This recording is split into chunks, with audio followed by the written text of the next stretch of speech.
Maka jangan salahkan siapapun, salahkan diri kita. Kenapa aku kok tidak tersentuh dengan nasihat? Kenapa tidak suka dengan mau'izah? Kenapa tidak suka dengan tausiah? Karena hati kita sebenarnya, kalau hati kita bersih, kaca itu kalau bersih akan terlihat segala apa yang ada di depannya. Kaca itu kalau bersih, kita depannya jelas. Tapi kalau kaca itu kotor, muka kita yang bersih jadi kotor. Ngawas depan, ngapa cak ini rayaku nih? Perasaan ganteng belagak putih, umpamanya. Asal ngawas hitam gelap bintik-bintik, ternyata banyak kotorannya. Ada kotoran debu, mungkin spidol dan yang lainnya. Itulah gambaran hati kita.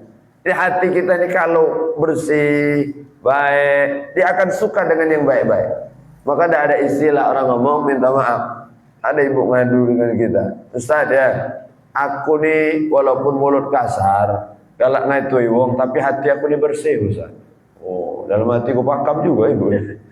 Pacak mah itu. Mulut kotor, hati bersih. Apakah bisa? Tidak bisa. Karena lisan itu adalah gambaran hati. Kita ini kalau lihat hati orang cukup lihat lisannya. Kalau ngomong yang jelek-jelek itulah kondisi hati. Kullu ina'in bima fihi undahu. Setiap wadah itu mengeluarkan isi yang ada di dalamnya. Kalau keluar tuh zikir, keluar tuh Quran, keluar yang baik-baik, nasihat, maka itulah hati. Itu tidak usah nilai hati orang, tidak usah.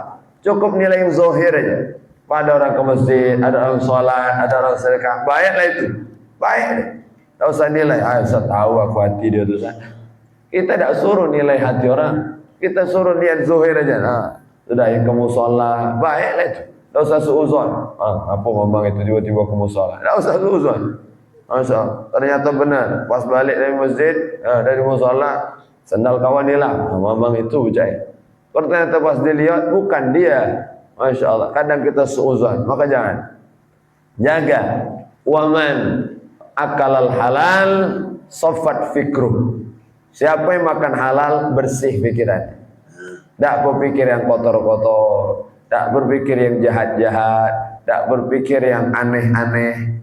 Bersih pikirannya. Kalau makan kita halal. Maka ini jaga betul. Jangan sampai kita, istri kita, anak kita makan kecuali yang halal-halal. Jangan sampai kita makan yang haram. Jangan. Masya Allah. Jaga betul. Maka hifzul mal. Jaga harta kita. Tidak boleh. Masya Allah. Ngambil tanah orang, ngambil hak orang. Tidak boleh. Biarlah orang mau menzalimi kita, Allah pasti akan menggantinya. Kalau ada hak kita yang diambil orang, pasti Allah akan ganti. Kalau memang milik kita, tak usah khawatir. Saat diambil orang punya kami, tenang aja. Allah ganti dengan yang lebih baik. Manansakh min ayatin aw nusya na'ti bi khairin minha aw mithliha. Kalau Allah menghapus sebuah ayat, maka Allah akan ganti dengan yang lebih baik atau yang sama. Gitulah cara Allah. Jadi jangan khawatir, apapun yang hilang dalam diri kita, Allah pasti sudah menyiapkan ganti. Lasiah, tenang aja. Ada yang lebih indah, ada yang lebih baik. Mungkin duit yang diambil orang, tapi Allah tambah kesehatan kita. Mungkin barang yang diambil orang, tapi Allah tambah ketenangan kita. Ini yang kadang tidak kita sadari. Kita nganggap rezeki itu duit aja. Ada orang ngomong, banyak rezeki itu aja. Duit itu. Di otak kita langsung duit. Pada duit itu harta yang paling rendah. Rezeki yang paling rendah itu duit. Uang, harta, rumah, kendaraan, itu rezeki yang paling rendah. Wal afiyah, a'la darajat rezeki. Afiyah itu badan sehat, hati tenang. Masya Allah. Ini di atas rezeki yang paling tinggi.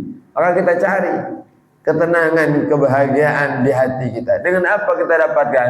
Dengan ibadah, dengan amal soleh, dengan sabar, dengan ridho atas ketetapan Allah, maka membuat hati kita tenang.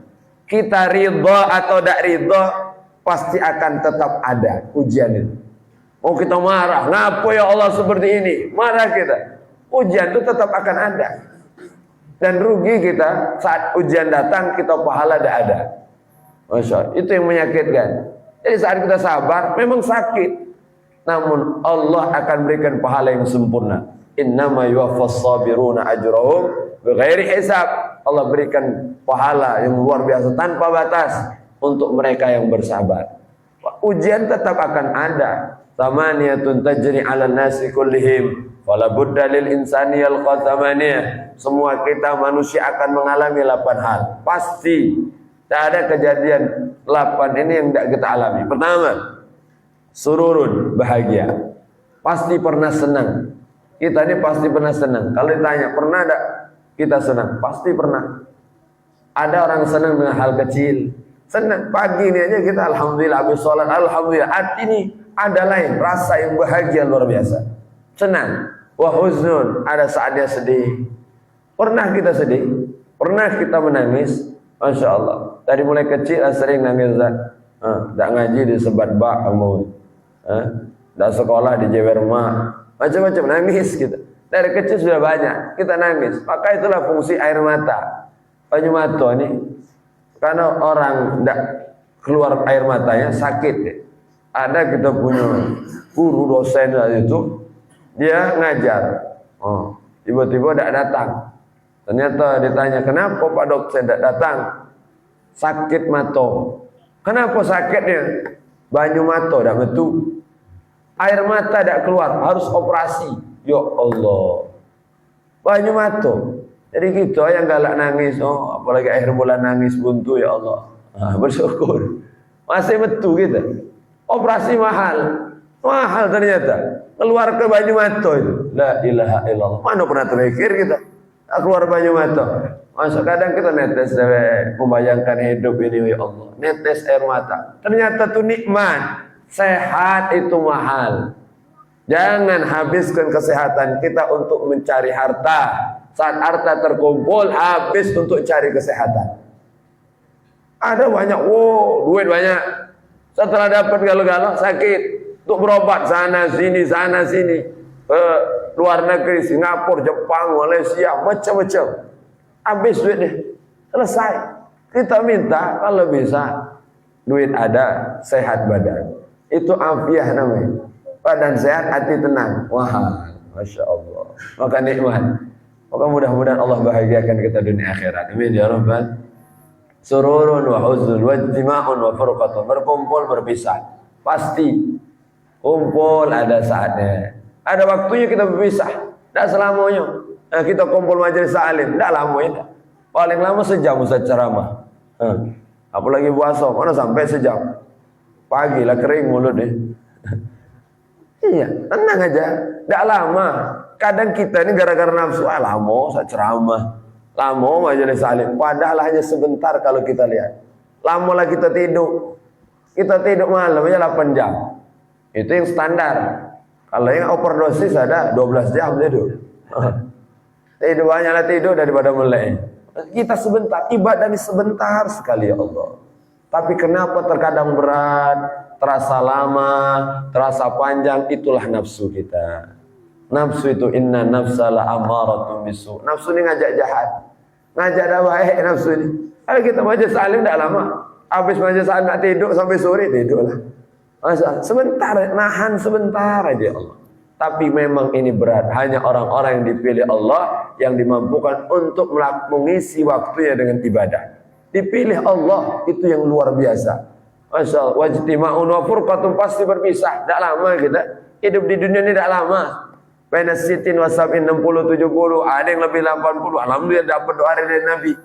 Orang kalau umur 80-70 dapat doa khusus dari Nabi besar Muhammad SAW. Dapat doa. Nabi doakan rahimahullah, semoga Allah merahmati dia. Orang yang umurnya 70-80. Kenapa? Ini sudah jarang. Maka yang bisa mengisi waktu-waktunya dengan ibadah. Masuk saya pribadi malu. Lihat orang tua semangat datang ke masjid. Aku mau sholat. Kita yang muda. Kita ini kadang muda. Merasa hebat, merasa kuat. Padahal sebenarnya lemah. Lemah. Kita dibandingkan orang tua. Oh, bangun duluan. Sholat tahajud. Sholat subuh. Ngaji Quran. Majelis salim. Kuat orang tua. Kita yang muda. Lemah. Kadang kita merasa hebat. Yai, lemah. Dah kau lagi ya itu. Angkat 50 kilo dah kuat. Aku nak kuat. Barber lah. 50 kilo kanan, 50 kilo kuat. Kata dia kuat, tapi kalau diajak sholat sungkan, berat, sebenarnya lemah. Lemah gitu. Subuh ini mana ada yang angkat beban? Tak kata angkat tangan aja. Tangan kosong kita. Allahu Akbar, angkat tangan. Masya Allah. Maka terkadang kita yang muda sebenarnya lemah dalam urusan ibadah. Orang tua yang badannya lemah ternyata mereka lebih kuat dari kita. Masya Allah. Maka kita malu. Masya Allah. Kita ada nongkrong kuat. Masya Allah. Main bola kuat. Olahraga kuat. Tapi dia ada sholat yang hanya berapa menit tidak kuat. Ternyata kekuatan itu ada yang Allah pakai untuk hal manfaat, ada yang Allah gunakan, Allah berikan kepada orang, ternyata kekuatannya dipakai dengan hal yang sia-sia. Na'udzubillah. Silakan mau bekerja, silakan mau berolahraga, silakan mau beraktivitas, tapi tetap jaga ibadah. Jangan lupakan Allah, jangan sibuk mencari rizki Allah, tapi lupa dengan sang pemberi rizki yaitu Allah Subhanahu wa Ta'ala.